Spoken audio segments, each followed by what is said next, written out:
तो स्वागतम भाई लोग, क्या हाल है मेरे भाइयों के। आई होप यार आप सब लोग बहुत ही बढ़िया होंगे, खुश होंगे और सेफ होंगे। तो भाई यार रिसेंटली हमने अपनी गाड़ी के अंदर ना एयर फिल्टर डाला था, कोनिकल वाला K&N, बेसिकली जो लोग परफॉर्मेंस एयर फिल्टर कहते हैं। तो आज हम उसी के कुछ एक रिव्यू देने वाले हैं। बेसिकली क्या क्या लगाने के बाद क्या मेरे को फ़र्क दिखा, क्या जो लोग कहते हैं भाई परफॉर्मेंस बढ़ जाएगी, 10 bhp बढ़ जाएगी, वो सच है या नहीं, या फिर एक मिथ बना रखा है और ऐसी मार्केटिंग कर रखी है कि भाई बस आप मतलब ये ले लो, प्रोडक्ट बिक जाए।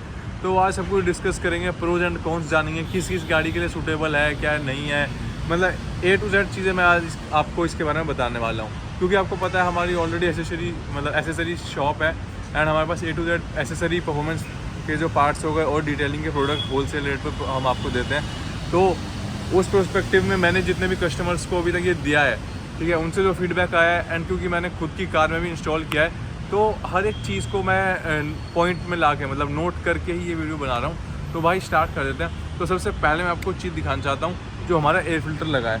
तो भाई यहाँ पे आप देखोगे हमारे पास गाड़ी का मॉडल भी मैं बता देता हूँ। तो यह आपने देखो, जो हमें पहले से देखता आ रहा है उसको तो पता होगा हमारी गाड़ी, ठीक है, बट जिसको नहीं पता वो उसको मैं बता देता हूँ। हमारी होंडा ब्रियो है, 2014 की कार है, ठीक है। 1.2 वाला 4 सिलेंडर का इंजन आपको देखने को मिलता है। इसकी जो bhp आती है वो 89 bhp आती है मोटा मोटी, ठीक है। बाकी अलग अलग वेबसाइट पर अलग अलग दे रखी होती है, तो उससे भी बहुत सारे लोग कन्फ्यूज़ आ जाते हैं, बट हाँ मोर और लेस 88-89 bhp ये वैसे निकाल देता है। अब आप यहाँ फोकस कराओगे ना तो आपको एक चीज़ देखने को मिलेगी, राइट। इंजन भाई थोड़ा, इंजन में थोड़ा गंदा है एंड एयर फिल्टर भी आपको हल्का फुल्का थोड़ा सा दिखेगा, बट हाँ इतना भी गंदा नहीं हुआ है अभी तो। और जो हमने एक कस्टमर की कार में लगाया था वो तो मतलब उसकी तो वो हालत थी ना कि मान लो ये चोक हो जाता, इंजन ही चोक मार जाता, उसकी ऐसी हालत हो गई थी। तो क्योंकि हमारी गाड़ी कम चलती है, रनिंग थोड़ी सी कम है, और अगर कहीं जाती भी है तो जैसे सुबह का टाइम हो गया, ठीक है, या फिर रात का टाइम हो गया, मतलब या तो लॉन्ग राइड पे जाएगी या फिर खड़ी जाएगी, मतलब सिटी टू सिटी और जो बम्पर टू बम्पर ट्रैफिक हो गया या फिर जो पोल्यूटेड एरिया के अंदर बहुत ही कम चलती है। तो उस हिसाब से ये था। अब इसके अंदर जो चीज़ मैं दिखाना चाहता हूँ वो बता देता हूँ। ये ला जो एयर फिल्टर है, ठीक है। अब मैं इसकी एक चीज़ बताता हूँ, ये ओरिजिनल वाला K&N नहीं है, बट अगर आप बाहर नीचे देखोगे तो K&N आपको देखने को मिल जाता है हल्का फुल्का, बट हाँ ओरिजिनल K&N नहीं है, ये इम्पोर्टेड एयर फिल्टर है।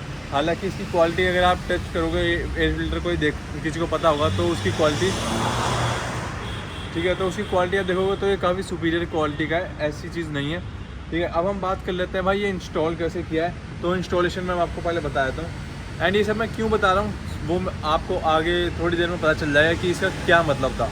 तो सबसे पहले तो भाई आप देखो, आपको बस ये वाला पीस मिलता है एयर फिल्टर के अंदर। डिपेंड करता है आपकी गाड़ी कौन सी है। अगर आपको नॉर्मल वाला लगाना है तो वो भी लगा सकते हो। इसके अंदर 2 टाइप आते हैं, एक तो ये कोनिकल वाला और एक जो OEM आता है। जैसे मेरा यहाँ पे डब्बा आता है, जो एयर फिल्टर की जो कैबिनेट होती है उसी के अंदर वो फिट हो जाता है, कुछ चेंज करने की जरूरत नहीं पड़ती। यहाँ पे हमने पूरा जो इनटेक का सिस्टम है वो पूरा ही बदल दिया है। एंड आपको देखने को मिल रहा होगा ये पूरा स्टेनलेस स्टील का है, राइट। एंड उसके साथ हमने ये फ़िल्टर अटैच किया है। तो ये कैसे कैसे काम कर रहा है वो मैं आपको बताता हूँ। यहाँ से फ़िल्टर हमारा जो है एयर सक करता है। ये हमारा सेंसर के लिए हमने वायर दे रखी है, यहीं से ये अटैच हो रखी है।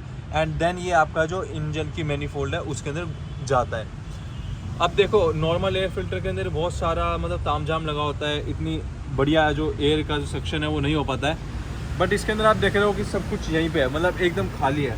एंड इसके अंदर जो यहाँ पे जगह है ना, अब वो चेक करो, काफ़ी ज़्यादा जगह है, मतलब आसपास में अगर हम देखा है तो इसको कोई लोग क्या करते हैं ना, इसको यहाँ से लगा लेते हैं, ठीक है। यहाँ पे भी जगह है, देखो अगर आप देखोगे तो हाथ जा रहा है, काफ़ी जगह है, तो बहुत सारे लोग इसको यहाँ पे भी लगा देते हैं। बट वो देखना पड़ता है कि यार ये कहाँ पे जो है ना ज़्यादा इसको एयर मिलेगी, सो दैट हमारा जो मेन पर्पज़ है इसको लगाने का वो सोल्व हो जाए।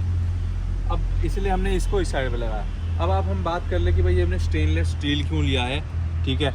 वो हमने इसलिए लिया है क्योंकि यार आप देखोगे तो रबड़ के अंदर भी पार्टिकल्स होते हैं, ठीक है, आयरन के अंदर रस्टिंग लग जाती है, राइट। तो एक्चुअली में क्या होता है, जब यहाँ से एयर अंदर जाती है तो वो इस पैसेज के थ्रू जाती है एंड ये डायरेक्ट कहाँ जा रही है, अपने इंजन के अंदर जा रही है। तो देखो ऑब्वियसली आपको पता है ऑक्सीजन बिना एयर के नहीं बर्न होगी, तो उसके लिए क्या है कि जितनी ज़्यादा ऑक्सीजन जाएगी उतना ज़्यादा इंजन के अंदर कंबस्टन अच्छे तरीके से हो जाएगा। तो अब होता क्या है ना कि जो नॉर्मल एयर फिल्टर है उसके अंदर इतना अच्छा एयर पैसेज नहीं होती, इसके अंदर अच्छी एयर पैसेज होती है। तो जब ज़्यादा एयर जाती है, ज़्यादा तेज़ी से एयर जाती है, तो अगर आयरन का आप लगाते हो तो वो रस्ट खा के उसके जो रस्टिंग के पार्टिकल्स होते हैं ना, ग्रैनुअल्स जो से कहते हैं, वो अगर इंजन में जाते हैं तो इंजन को बहुत हार्म होता है। ठीक है, अलॉन्ग विद दिस इंजन कभी कभार सीज होने का भी इशू रहता है, चोक होने का भी इशू रहता है। आगे मैं और बताऊंगा कि यार कैसे कैसे आपको इन सब चीज़ों को भी डील करना है, कैसे कैसे क्या क्या बेस्ट प्रैक्टिस है, और हमने जो लगाया उसका रिव्यू क्या है। तो स्टार्ट कर देते हैं भाई वीडियो को। तो भाई देखो, हमारे पास मैं बताता हूँ इसका क्या प्राइस पड़ता है। ये एयर फिल्टर आपको करीब 2300 से 2500 की रेंज में आपको देखने को मिल जाएगा, because it is not original, but हाँ ये सफाइस है, मोर देन इनफ है। ठीक है, एंड हाउसिंग का हमने अलग से बाहर से बनवाई है, क्योंकि हमें ब्रियो के लिए एज सच नहीं मिली थी। अलग अलग गाड़ियों की अलग अलग हाउसिंग आती है, तो उस हिसाब से आपको देखना पड़ता है, मैनेज करना पड़ता है। तो हाउसिंग का खर्चा मैं फ़िलहाल तो नहीं बताऊँगा, क्योंकि वो वेल्डिंग वुल्डिंग काफ़ी सारे तामझाम थे, तो बहुत सारा एडिशन होकर हुआ था। अब मैं बताता हूँ, देखो स्टेनलेस स्टील का क्यों यूज़ किया वो भी बता दिया, ये सेंसर वाला क्यों यूज़ किया ये मैंने नहीं बताया, तो ये मैं बताता हूँ। यहाँ पे देखो फुल टाइट है, ये यहाँ पे भी फुल टाइट है, यहाँ पे भी फुल टाइट है। तो कहीं से भी ना बाहर से जो एक्स्ट्रा या फिर मैं बोलूँगा डर्ट पार्टिकल या फिर किसी की भी ग्रैनुल्स जाने का अंदर ना बराबर रिस्क है, जिससे कि यार इंजन को ज़्यादा हार्म नहीं होगा। ये सेंसर है सो दैट हमारा जो ECU है वो चेक करता रहे कि कितनी हमारी वो क्या कहते हैं एयर पैसेज है वो जा रहा है अच्छे से नहीं जा रहा, सो दैट हमारी चेक इंजन लाइट ना आए। तो ये दोनों जो चीज़ है ना वो बहुत ही मेन रही थी हमारे को जब हम सेटअप कर रहे थे। बहुत सारे लोगों ने कहा कि यार ये वाला तार हटाई दो, इसको ब्लॉक कर दो एंड सो ऑन, बट नहीं, हमने एट दी एंड काफ़ी सही वाला काम करवाया। ठीक है, एंड अलग अलग गाड़ी के लिए अलग अलग हाउसिंग आती है, वो मैंने आपको बता दिया, उसका आपको देखना है। बाकी आपको कोई भी कार है, कोई भी आपको प्रोडक्ट लेना हो, किसी की भी हाउसिंग बनवानी हो, हम A to Z आपका काम करवा देंगे। ब्रियो के लिए मैं बताता हूँ, ये पूरा सेटअप लगभग पड़ गया था, क्योंकि ये था आपका 3200 से 3500 का और ये था आपका 2500 का, तो 5-6 हज़ार का ये सेटअप पड़ जाता है। हालांकि K&N का फिल्टर अगर आप ओरिजिनल लेने जाओगे तो वो भी आपको 7-8 हज़ार तक का पड़ जाता है, बट वो विदाउट हाउसिंग आता है, एंड वो कोनिकल वाला नहीं होगा। कोनिकल वाला थोड़ा सा सस्ता पड़ेगा, बट हाउसिंग अलग से लेनी पड़ेगी। तो ये बात हो जाती है। अब बात कर लेते हैं यार इसको लगाने के बाद क्या उतना फ़र्क आया नहीं आया, ठीक है, एंड क्या परफॉर्मेंस बढ़ी नहीं बढ़ी, और हम क्या कहते हैं कि ईज़ी टू इंस्टॉल था नहीं था। सबसे पहली चीज़ जो लोगों को लगती है ना कि भाई ये बहुत ईज़ी टू इंस्टॉल है, भैया आप मेरे से ले जाओ, ये तो कोई भी मैकेनिक लगा देगा। भाई ऐसा नहीं होता। हाँ मैं मानता हूँ होंडा के पार्ट इतने नहीं मिलते, तो होंडा के साथ इशू हो सकता है, हाँ सुजुकी के साथ हल्का फुल्का कम हो, बट स्टिल बहुत सारी गाड़ियों के अंदर ना ये सब इंस्टॉल करना इज़ ए हेडेक। और अगर आप गलत इंस्टॉल करा लोगे ना तो you will and up buying a wrong product for your car, जिससे कि आपकी कार का तो हार्म होगा ही होगा। हालांकि मैं ये बोलूँगा कि 2-4 हज़ार के चक्कर में आप 20-25 हज़ार का इंजन भी आप डैमेज करवा दोगे। तो उसके चक्कर में मैं इसको बोलूँगा कि जहाँ से भी आप ले रहे हो ना A to Z रिसर्च करके लो एंड प्रॉपर काम करवाओ, लाइक भाई जैसे हमने करवा रखा है। तो वो चीज़ थी। अभी तो इंजन पे गंदा है, नहीं तो जब हमने फर्स्ट टाइम लगाया था उसकी भी वीडियो है, काफ़ी कूल लग रहा था भाई। ठीक है, अब हम आ जाते हैं बात जो है अपनी क्या परफॉर्मेंस बढ़ती है नहीं बढ़ती। सही बताऊं तो पेडल में काफ़ी फ़र्क आ गया है। ठीक है, जो हमने एक कस्टमर को दिया था बेंगलोर में, ठीक है, उन्होंने बताया कि यार मैंने थोड़े दिन चलाया तब तक बढ़िया था, बट उसके बाद इतना इफेक्टिव वो नहीं रहा।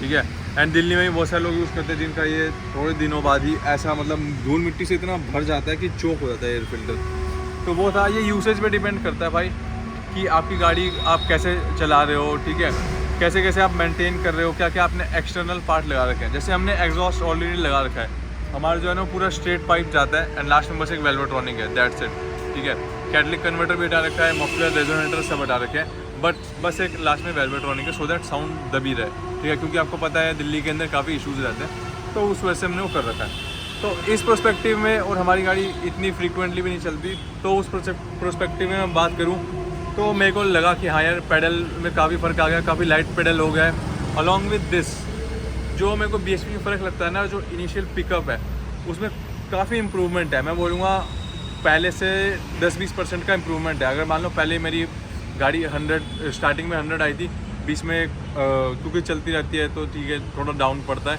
बट हाँ इसके बाद काफ़ी रिन्यू हो गई है गाड़ी काइंड ऑफ। एंड पुल जो है ना बेसिकली जो इनिशियल गियर में फर्स्ट सेकंड थर्ड में वो काफ़ी अच्छा हो गया है, वो मैं मानता हूँ बहुत बढ़िया है। एंड जो लोग कहते हैं माइलेज, तो भाई ये बहुत ज़्यादा क्वेश्चन होता है लोगों को, तो भाई मैं बता दूँ माइलेज तो इससे देखो ड्रॉप होती है अगर आप ट्रैफिक में चलाओगे। पहले 12 आ रही थी, अब 10 आने लग गई है, ठीक है। बट हाँ, अभी मैं इसको ज़्यादा लंबे भी हाईवे, मतलब ज़्यादा लंबा मैंने अभी तक नहीं इसको ड्राइव किया है कि भाई मैं आपको एक हाईवे की वो बता पाऊँ। उसके लिए आप स्टे ट्यून रहो, अभी थोड़े दिनों बाद कार का रिव्यू लाएंगे, तब आपको वो देखने को मिल जाएगा। तो उसके लिए यार सब्सक्राइब जरूर करना, लाइक ज़रूर मारना वीडियो को, ठीक है। अब हम बात कर लेते हैं यार किस किस गाड़ी के लिए सही रहता है, किस किस के लिए नहीं रहता। वो मैंने अभी आपको बताया, यूजेस के ऊपर डिपेंड करता है। बट हाँ, जैसे टर्बो वर्बो गाड़ी है, ठीक है, जहाँ पे आपका ECU तुरंत डिटेक्ट करके इसको एडजस्ट कर ले तो बहुत बढ़िया है। एंड अगर आपको लगता है कि यार आपकी गाड़ी में थोड़ा सा यार लैग आना स्टार्ट हो गया है, गाड़ी चल के थोड़ी सी, मतलब आपको थोड़ा लगता है कि यार थोड़ा सा पिकअप डाउन होगा, थोड़ा सा अपग्रेड करना चाहिए, तो उसके लिए एक अच्छा ऑप्शन है। बट मेक श्योर कि यार आपके पास कुछ ऐसी एडिशनल चीज़ भी हो जो कि इसको और एनहेंस करे। जैसे कि भाई अगर हम बिना एग्जॉस्ट का लगा लेते हैं तो मैं बोलूँगा उतना ज़्यादा फ़र्क आपको देखने को नहीं मिलेगा, क्योंकि आप अच्छी एयर तो डाल दे रहे हो, बट अच्छा जो आउटलेट है, जो मतलब बेसिकली जो पैसेज है, बाहर जाने का पैसेज है, पैसेज क्या होता है, फ्री फ्लो, मतलब कि आई भी आराम से और एयर गई भी आराम से। तो जब आ रही है आराम से और जा नहीं रही तो भी इशू है, या फिर जा रही है आराम से आ नहीं रही तो भी इशू है। क्योंकि हम पहले खाली एग्जॉस्ट के साथ चला रहे थे, तो जब एग्जॉस्ट लगाया था मैंने कहा इतना तो कुछ फ़र्क आया ही नहीं, जबकि गाड़ी और दबी दबी चल रही है। इसको लगा के मतलब एकदम से ही ना बहुत ज़्यादा चेंज आ गया, क्योंकि मेरा एग्जॉस्ट पहले ही लगा हुआ था। बहुत सारे लोग क्या करते हैं, बस एयर फिल्टर लगाते हैं, वो सब काम नहीं कराते। But in the long run मैं बोलूँगा कि ये इतना भी अडेप्टिव नहीं है, आप इतना अडेप्ट नहीं कर पाओगे, इसलिए मैंने स्टॉक वॉक सब कुछ रखा हुआ है। बट हाँ, जो बंदे फुल एंथुजियास्ट है उनके लिए तो यार ये मतलब मैंडेटरी चीज़ है, पावर में गेन आता है। ये जिसने एग्जॉस्ट लगा रखा है उसके लिए अगर मैं बोलूँगा मस्ट बाय है। अगर आपने एग्जॉस्ट लगा रखा और एयर फिल्टर नहीं डाला तो मतलब आप एक तरीके से मज़ा नहीं ले पा रहे हो गाड़ी का, और कहीं ना कहीं इंजन को हार्म ही दे रहे हो, क्योंकि पैसेज तो अच्छा नहीं आ रहा है बट आउटलेट अच्छे से जा रहा है, तो वो आपको थोड़ा सा चेक करना पड़ेगा। तो ये था यार आज का वीडियो। कुछ पॉइंट मैंने मिस किया हो, कुछ आपका सजेशन हो, अगर आपको कोई भी चीज़ लेनी नहीं हो, कमेंट करना, नीचे डिस्क्रिप्शन में नंबर भी मिल जाएगा, आप परचेज़ कर सकते हो। बाकी तो यार यही था, और माइलेज वाइलेज मैंने सारी कुछ बता ही दिया है। बाकी कुछ आपको वन है तो do let me know in the comment section. आज के लिए इतना ही था यार, मिलेंगे अगली वीडियो में, तब तक के लिए भाई सी बाबा, टेक केयर।